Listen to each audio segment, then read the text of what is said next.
අයිබෝන්. දින දින වෙනස් වන ලෝකයේ නැවුම් වූ ආර්ථික තොරතුරු සමගින් මේ ආරම්භ වන්නේ ඔබගේ සතියේ ආර්ථික පුවත් සාර සංග්‍රහය. MYB.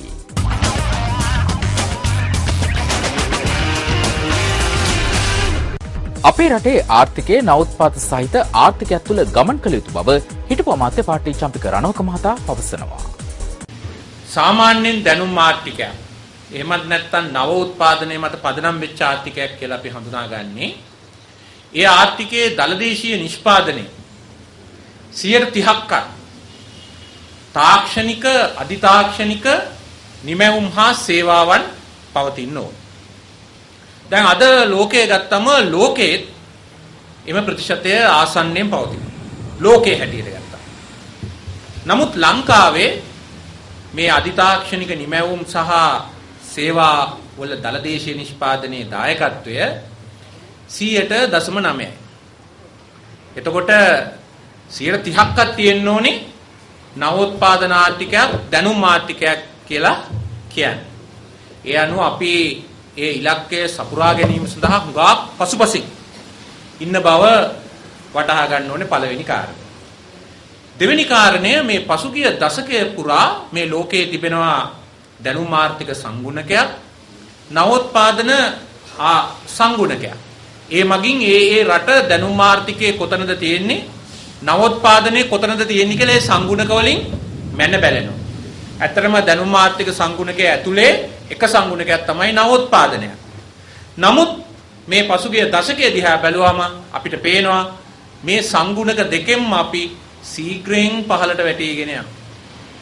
දැන් උදාහරණයක් හැටියට 2006 වසරේ දැනුම් ආර්ථික සංගුණකයේ අපි හිටියේ 82 වෙනි ස්ථානයේ. දැන් අපි ඒක 101 වෙනි ස්ථානෙට පහළට වැටලා තියෙනවා. ඒ වගේම නවෝත්පාදන ආර්ථික සංගුණකයේ 86 වෙනි ස්ථානයේ ඉඳන් 105 වෙනි ස්ථානෙට පස්සට වැටලා තියෙනවා. එහෙමනම් මේ නවෝත්පාදන ආර්ථිකයක් දැනුම් ආර්ථිකයක් ගොඩනගමු කියලා කිව්වට පසුගිය දශකයේ පුරා අපිට ඒ දෙසට ගමනක් යන්න හැකියාව ලැබිලා නැහැ. අපි ඊටාම දුර්වල තත්වයකයි ඒ ශාස්ත්‍රයේ සිටින්නේ. ඒකට මේ දේශපාලන ප්‍රශ්නයක් නැහැ. මේ පිළිබඳව හරියමං කතිකාවතක්, හරියමං වැඩපිළිවෙලක්, හරියමං ප්‍රතිපත්තියක් නොමැති වීමේ ගැටලුව තමයි අපිට දැක ගන්න තියෙන්නේ. හිටපු අමාත්‍ය පාටලි චම්පික රණවක මහතා පවසා සිටියේ 1977 සිට 97 දක්වා කාලය තුල ශ්‍රී ලංකාවේ විදුලි බිල සිට 23කින් වැඩි වූ බවයි. විදුලි බල ගාස්තු ගැන කිව්වොත් 77යි 94යි අතරේ විදුලි බල ගාස්තුව 23 ගුණයකින් වැඩි වුණා. ඒක සැලකිය යුතු වර්ධනයක්. තාම බරපතල වර්ධනයක්. ඒ වගේම ශ්‍රම ගාස්තු පැත්තෙන් ගත්තම කුෂිකාර්මික ශාස්ත්‍රයේ 6 ගුණයකින් කර්මාන්ත ශාස්ත්‍රයේ 5 ගුණයකින් ශ්‍රම ගාස්තු වැඩි වුණා. එතකොට 1990 වෙනකොට අපට වඩා ලාභ ශ්‍රමය විවෘත කරපු ඉන්දියාවේ, විවෘත කරපු බංග්ලාදේශේ, විවෘත කරපු චීනේ, විවෘත කරපු වියට්නාමයේ ආදී ප්‍රදේශවල ඇති දලදේශීය නිෂ්පාදිතයෙන් 1%ක් නවෝත්පාද සඳහා වැය කළ යුතු බව හිටපු අමාත්‍ය පාටලි චම්පික රණවක මහතා පවසා සිටියා. මේ නවෝත්පාදනයේ ජයග්‍රහණය කරගන්න කරුණු කීපයක් ඕන. එකක් ඒකට ආයෝජනයක් කෙරෙන්න. ඒ දෙසට ඒ පර්යේෂණ සංවර්ධන දෙසට ආයෝජනයක් කෙරෙන්න ඕන. ලංකාවේ දල ජාතික ආදායමෙන් 100.12ක් තමයි මේ වෙනුවෙන් වැය වෙන්නේ. අපේ අල්ලපු රට වෙන ඉන්දියාවේ ආසන්නෙන් 101ක්, කොරියාවේ දල ජාතික ආදායමෙන් 104ක් මේ වෙනුවෙන් වැය වෙනවා. ඒ වෙනුවෙන් වැය කරලා ඒ වෙනුවෙන් ප්‍රතිඵල ළඟා කරගන්න. මේ අපේ මහාචාර්ය කොළඹගේ මැතිතුමා ඉතාල වැදගත් ආර්ථික සම්බන්ධතාවයක් හෙළි කරගත්තා. ඒක තමයි නවෝත්පාදනයේට යම්කිසි ආයෝජනයක් කළොත් ඒ ආයෝජනය දල ජාතික නිෂ්පාදනයට දරන ඒ සම්බන්ධතාවය එතුමා මේ අතීතයේ අපේ ක්‍රියාකාරීත්වය ඇසුරින් නිර්ණය කළා. ඒ අනුව 100%ක් අපි වැඩි කරගන්න පුළුවන් නම් මේ දලදේශීය නිෂ්පාදනයට සාපේක්ෂව 100%ක් අපි පර්යේෂණ තාක්ෂණ ශාස්ත්‍රයට මුදල් වැඩි කළොත් දැන් රුපියල් 100 නම් ඒක 101 කළොත් ඒක දලදේශීය නිෂ්පාදනයට 0.3ක් දක්වා වැඩි වෙනවා. ඉතින් ඒ අනුව අද මේ තියෙන තත්ත්වය අඩුම ගානේ 100%ක් දක්වා අපි කියන්තු මේ දලදේශීය නිෂ්පාදනයෙන් 100% කියන්නේ බිලියන 85ක් අද තත්ත්වයන්. මේ බිලියන 85 කියන්නේ මහා ලොකු දෙයක් නෙවෙයි. අද රටේ යන වියදම් දිහා බැලුවා. ගොඩනැගෙන අධිවේගී මාර්ග, රේල් මාර්ග, ගුවන් පාලම්, ඒ වගේ මේ නගර අලංකරණය වගේ දේවල් දිහා බලනකොට මේ බිලියන 85 ලොකු ආයෝජනයක් නෙවෙයි. ඒ වගේම මතක තියාගන්න රටේ මිනිස්සු සිගරට් බොනවා බිලියන් 100ක. වසරකට සිගරට් බොනවා බිලියන් 100ක. ඒ අනුව මේක ලොකු ආයෝජනයක් නෙවෙයි.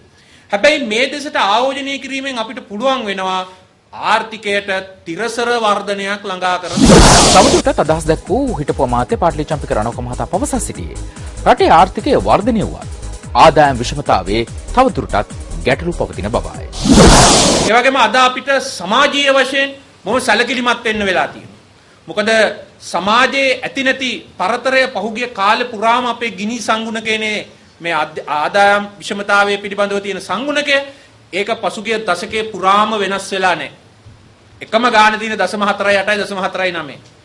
ඒ කියන්නේ මේ අපේ ඒක පුජ්‍යල ආදායම දෙගුණ වුණා තෙගුණ වුණා කිව්වට මොකද ආදායම් පරතරයේ අඩුවක් වෙලා නැහැ.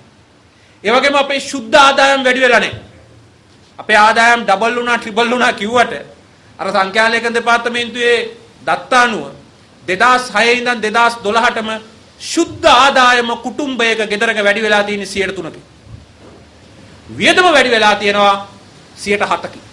සුද්ධ වියදම උද්දමන විරහිත. ඒ වගේම ඉතුරුම අඩු වෙලා තියෙනවා 27%කින්. එහෙමනම් අපිට පේනවා මෙතන ප්‍රශ්නයක් තියෙනවා. රටේ දලදේශීය නිෂ්පාදනය ඩබල් වුණා ට්‍රිපල් වුණා කිව්වට ඒක පුජ්‍යල ආදායම ඩබල් වුණා ට්‍රිපල් වුණා කිව්වට ඒක පහළ සමාජයට ගලාගෙන ගිහිල්ලා නැහැ. එක පැත්තකින් ජනයාගේ වියදම් ආදායම් පාලනය කර ගැනීම පිළිබඳ ප්‍රශ්නයකට වුන් මුණ දීලා තියෙනවා. අනිත් පැත්තෙන් ඔවුන්ට ලොකු ගැටලුවක් ඇති වෙලා තියෙනවා. මේ ඉතිරිම් කිරීම පැත්තෙන් ගැටලුවක් මතුවෙනවා.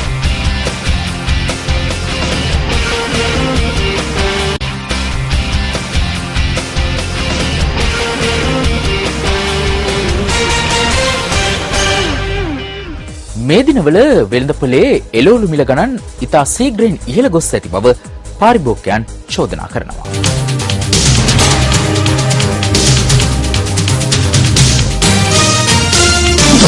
කන්න විදියක් නැහැ.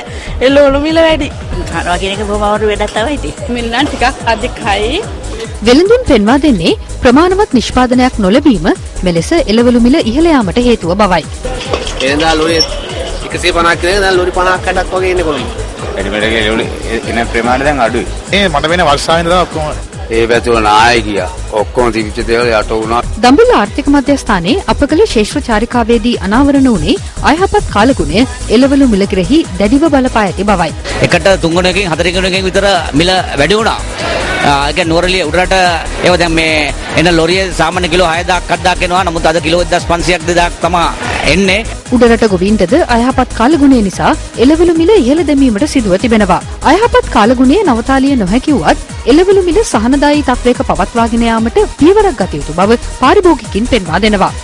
කෙසේ වෙතත් හෙක්ටර් කොබ්බෑකඩුව ගොවි කටයුතු පර්යේෂණ හා පුහුණු කිරීමේ ආයතනය පවසන්නේ මෙම මිල ඉහළ යාම ජනවාරි මාසය දක්වා බලපැවැත්විය හැකි බවයි. පසුගිය මාස කිහිපය තුළ ශ්‍රී ලංකාවේ උද්දමනය පහළ ගොස් ඇති බව ශ්‍රී ලංකා මහ බැංකු දත්ත අනාවරණ කරනවා. 2009 නොවැම්බර් මාසයෙන් පසුව මෙරට අඩුම උද්දමනාගේ වන 1.6 පසුගිය මාසයේ නිමවන විට වාර්තා වූ බව ශ්‍රී ලංකා මහ බැංකුව පවසනවා. මෙය තවදුරටත් අඩු අගයක පවතිනු ඇතැයි මහ බැංකුවේ අපේක්ෂාවයි. මෙවැනි තත්ත්වයක් තුළ බැංකු වලින් පෞද්ගලිකාංශය ගන්නා ණය වර්ධනය කර ආර්ථික වර්ධනය ඉහළ නැංවීම සඳහා බැංකු පොලි අනුපාත තවදුරටත් පහළ අගයක පවත්වා ගැනීමට මහ බැංකුව කටයුතු කර තිබෙනවා. මහ බැංකුව පවසන්නේ සැප්තැම්බර් මාසයේදී පෞද්ගලික අංශය වාණිජ්‍ය බැංකු වලින් ලබාගත් ණය ප්‍රමාණය රුපියල් බිලියන 52.3කින් වර්ධනය වී ඇති බවයි. සේවක අර්ථසාධක අරමුදලේ මුදල් ආයෝජනය කර විශාල මුදලක් උපයා ඇති බව ශ්‍රී ලංකා මහ බැංකුව පවසනවා. නිවේදනයක් නිකුත් කරමින් ශ්‍රී ලංකා මහ බැංකුව පෙන්වා දෙන්නේ සේවක අර්ථසාධක අරමුදල විසින් කොළඹ කොටස් වෙළඳපොලේ කර තිබෙන ආයෝජනවල තවමත් විකුණා නොමැති කොටස් වලින් 2014 නොවැම්බර් 14 වනදා වන විට රුපියල් බිලියන 14 ඉක්මවන ලාභයක් ලබා ඇති බවයි. මේ අතර වසරේ මේ දක්වා කාලය තුල අර්ථසාධක අරමුදල කොටස්වල හා ආයතනික ණය උපකරණවල කර තිබෙන ආයෝජන වලින් ලබා ඇති ලාභ වලින් රුපියල් බිලියන 6.7ක් අරමුදලට බැර කිරීමට කටයුතු කර ඇතැයිද මහා බැංකුව පවසනවා. කෙසේ වෙතත් පසුගිය සතියේ පාර්ලිමේන්තුවට ඉදිරිපත් වූ සේවක අර්ථසාධක අරමුදලේ 2012 වාර්ෂික වාර්තාවේ දැක්වුණේ 2013 වසරේ දෙසැම්බර් 16 වනදා වන විට කොටස් වෙළඳපොලේ සමාගම් 64ක කර තිබුණු රුපියල් බිලියන 50.7ක ආයෝජන වලින් රුපියල් බිලියන 14.4ක පාඩුවක් ලබා තිබෙන බව. මේ රටේ තියෙන සාමාන්‍ය දුප්පත්කම 6.7යි කියලා කිව්වට මුලතිව් වල ඒක 28.8ක්.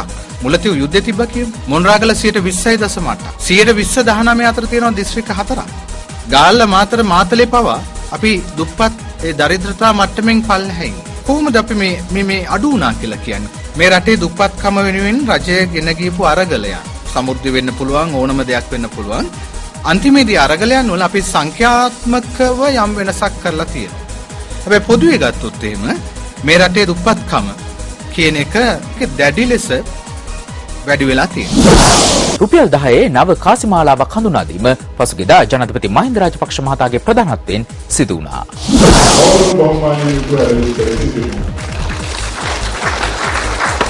නවකාසී ජනාධිපති මහින්ද රාජපක්ෂ මහතා වෙත පිළිගන්වනු ලැබුවේ මහ බැංකු අධිපති අජිත් නිවාඩ් කබ්ඩාල් මහතා විසින්. දිවයිනේ පරිපාලන දිස්ත්‍රික්ක 25 අනන්‍යතාව විදහා දක්වමින් ප්‍රමුඛ ස්ථාන හා සුවිශේෂී ලක්ෂණ ඇතුළත් කර මෙම කාසි නිකුත් කර තිබෙනවා. එක් දිස්ත්‍රික්කයන්හි ඇති සුවිශේෂීතාවන් මෙම උත්සවයේදීද විදහා දැක්වීම විශේෂත්වයක්.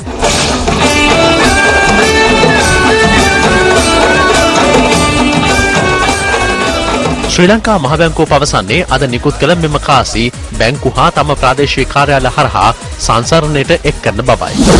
ශ්‍රී ලංකාවේ ආර්ථිකය පිළිබඳව අදහස් දැක්වූ වයඹ විශ්වවිද්‍යාලයේ ජ්‍යෙෂ්ඨ කතිකාචාර්ය අමිත් මෙත්සීල පෙරේරා මහතා. අපිට පුළුවන් දේශපාලන වෙනස් වෙනකොට ආර්ථික දැක්ම වෙනස් කරන්න. ඒක තමයි අපේ රටේ තියෙන ලොකුම ගැටලුව. මම දකින දේ තමයි රටේ ආර්ථිකයේ දේශපාලනයෙන් ස්වාධීන වෙන්න ඕනේ. ස්වාධීන කියන්නේ 100% ස්වාධීන කරන්න බෑ. හැබැයි යම් ආකාරයක අපිට තියෙන්න ඕනේ දැක්ම. මම අන්න එතනදී මහින්ද චින්තනයත් එක්ක එක තැනක එකඟ වෙනවා.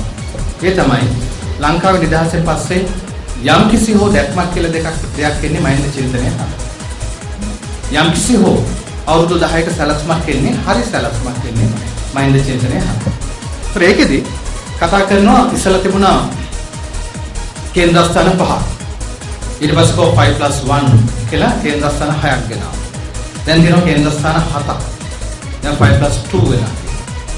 ඒ 5+2 එක ගත්තොත් 7 ගත්තොත් ඒකේ දිනන සංචාරක කර්මාන්තයේ නංගා සිටිනවා.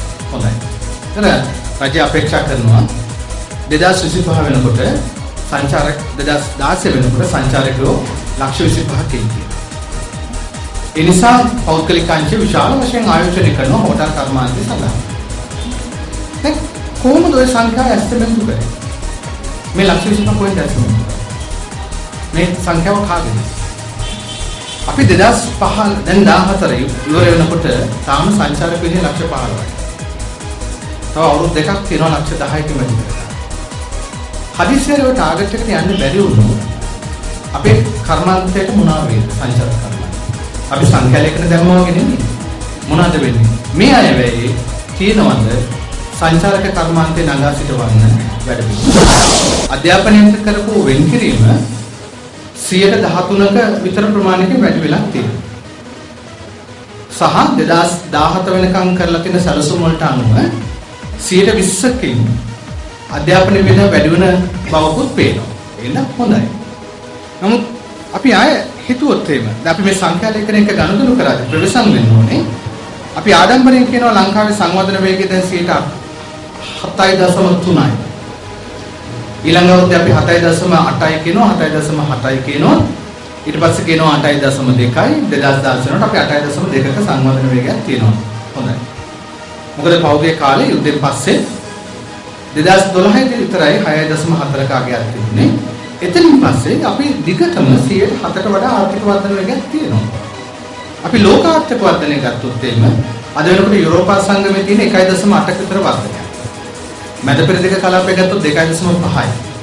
ආසියාව ගත්තොත් 6.5යි. ඒක ඉන්දියාවට වඩා අපි ඉස්සරහින් ඉන්නවා.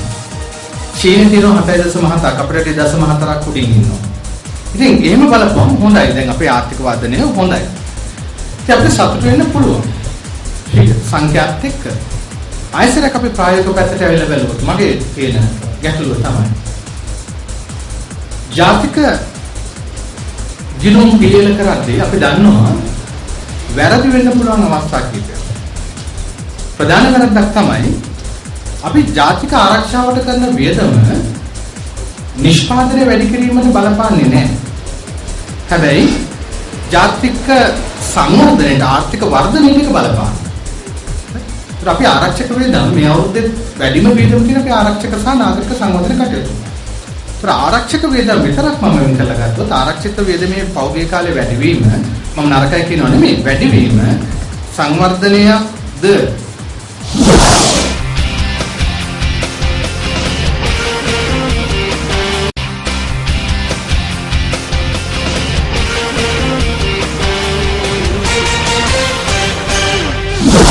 දෙදහස් 11 වසරේ රන් අවුන්සයක මිල ඇමරිකානු ඩොලර් 1800ක් තරම් ඉහළ ගොස් තිබුණත් 2013 වන විට එය ඩොලර් 1200 සීමාව තෙක් පහත වැටුණා. අනතුරුව රන් මිල පැවතියේ ඩොලර් 1200ත් 1300ත් අතර ස්ථාවර තත්වයකයි. පසුගිය මාස කිහිපය තුළ රන් අවුන්සයක මිල තවදුරටත් පහළ ගිය අතර ඉකුත් සතියේ එය පැවතුනේ ඩොලර් 1150ක් ලෙසයි. කෙසේ වෙතත් සතියේ නිමා වන විට රන් අවුන්සයක මිල නැවතත් ඩොලර් 1190 සීමාවට පැමිණ තිබුණා. ලෝක වෙළඳපොළ තුල තෙල් බැරලයක මිල පහළ ගොස් තිබෙනවා. මේ ඒ පිළිබඳව සොයා බැලීමක්. පසුගිය මාසයේදී ලන්ඩන් බ්‍රෙන්ට් වෙළඳපොලේ බොරතෙල් බැරලයක් පැවතියේ ඇමරිකානු ඩොලර් 115 සීමාවේ. එය මේ සතියේ නිමා වන විට ඩොලර් 38කින් හෙවත් 130කින් පහළ ගොස් ඇති බව විදේශ වාර්තාවල සඳහන්. මින් පෙර බොරතෙල් මිල මෙවැනි අගයක පැවතියේ 2010 වසරේ සැප්තැම්බර් මාසයේදී බව රොයිටර් පුවත් සේවය පවසනවා. මෙලෙස ලෝක වෙළඳපොලේ තෙල් මිල පහළ යාමට ප්‍රධාන හේතුව වී ඇත්තේ ඇමරිකා එක්සත් ජනපදයේ ඔවුන්ගේ තෙල් සංචිත වැඩි වශයෙන් භාවිතයට ගැනීම බවද එම වාර්තාවල සඳහන්. ජාත්‍යන්තර බලශක්ති ඒජන්සියේ මාසික වාර්තාව පෙන්වා දෙන්නේ 2015 වන විට බොරතෙල් බැරලයක මිල ඇමරිකානු ඩොලර් 80 මට්ටමටත් වඩා පහළ යා හැකි බවයි. ලෝක වෙළඳපොලේ බොරතෙල් මිල ඇමරිකානු ඩොලර් 80ක පැවති 2010 වසරේදී මෙරට වෙළඳපොලේ පෙට්‍රල් ලීටරයක් රුපියල් 115කත් ඩීසල් ලීටරයක් රුපියල් 73ක අගයකත් භූමිතෙල් ලීටරයක් රුපියල් 51ක මිලකත් පැවතුණා. දැන් කෝපරේට් ශ්‍රී ලංකා.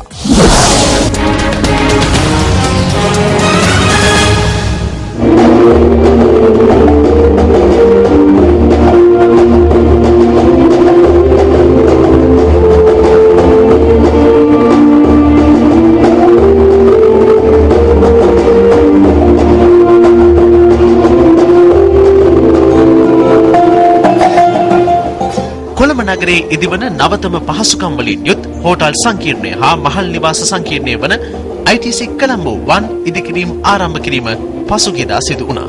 ඒ සඳහා ආර්ථික සංවර්ධන අමාත්‍ය බැසිල් රාජපක්ෂ, ආයෝජන ප්‍රවර්ධන අමාත්‍ය ලක්ෂ්මන් න්‍යාපා සහ මහ බැංකු අධිපති අජිත් නිවාඩ් කප්‍රාල් මහතා ප්‍රධාන අමුත්තන් ලෙස සහභාගී වුණා. You know, you might be the best performing, but I take pride in being most admired by the people of India. Similarly, we've been ranked among the top 10 value creators among the consumer goods companies in the world. ලෝක වෙළඳපොළ තුල ශ්‍රී ලාංකීය නාමයක් දරා සිටින බියුටෝ වෙරිටා සමාගම අති නවීන තාක්ෂණයෙන් යුත් හරිත පරීක්ෂණාගාරයක් පසුගියදා විවෘත කළ අතර ඒ සඳහා පරිසර හිතකාමී ඇමරිකා තත්ත්ව සහතිකයක් වන ලීඩ් ප්ලැටිනම් සම්මානය දිනාගනු ලැබුවා. වසර 19ක් පුරා මෙරට ඇඟලුම් ක්ෂේත්‍රයේ රසායනාගාර තත්ත්ව සහතික සපයන ආයතනයක් ලෙස මෙරට අපනයන ක්ෂේත්‍රයට හා ජාතික ආර්ථිකයට ඍජු දායකත්වයක් සපයමින් මනා තාක්ෂණික නිපුණතාවයකින් යුතු සේවක මඩුල්ලක් හිමි අප බියුරෝ වෙරිටාස් ශ්‍රී ලංකා පුද්ගලික සමාගමයි. මීට වසර දෙකකට පෙර අප ආයතනය ව්‍යාපාර ක්ෂේත්‍රයේ නව පියවරක් ඉදිරියට තබමින් පාරිභෝගික සේවා ද්‍රව්‍යයන් වන ආහාර, පානීය ජලය, සුවඳ විලවුන් සහ අනෙකුත් පරිසර සාධක තත්ත්වයන්ද පරීක්ෂා කරන්න ආරම්භ කරා. අපගේ නව ව්‍යාපාරික ස්ථානය කටුබැද්දේ පිහිටි අපගේ නව ව්‍යාපාරික ස්ථානය පරිසර හිතකාමී හරිත ගොඩනැගිල්ලක් වන අතර මෙය ඇමරිකානු එක්සත් ජනපද ග්‍රීන් බිල්ඩින් කවුන්සිලයෙන් ගොඩනැගිලි ක්ෂේත්‍රයට හිමි ඉහළම තත්ත්ව සහතිකය වන ලීඩ් ප්ලැටිනම් සහතිකය අප වෙත පිරිනමා තියෙනවා. ලංකාවේ රසායනාගාරයකට පිරිනමා ඇති ඉහළම තත්ත්ව සහතිකය අප වෙත ලැබී ඇති අතර එයට අප නිහතමානීව ආඩම්බර වන්නේ.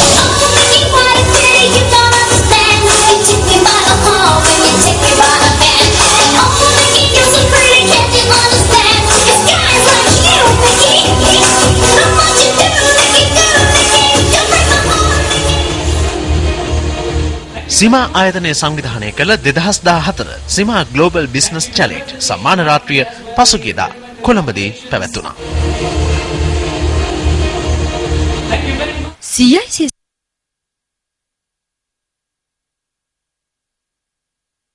සිරිසේන අමාත්‍යවරයා සහ CIC සමාගමේ ප්‍රධාන විධායක නිලධාරී සමන්ත රණතුංග මහතාගේ ප්‍රධානත්වයෙන් දියත් කළා.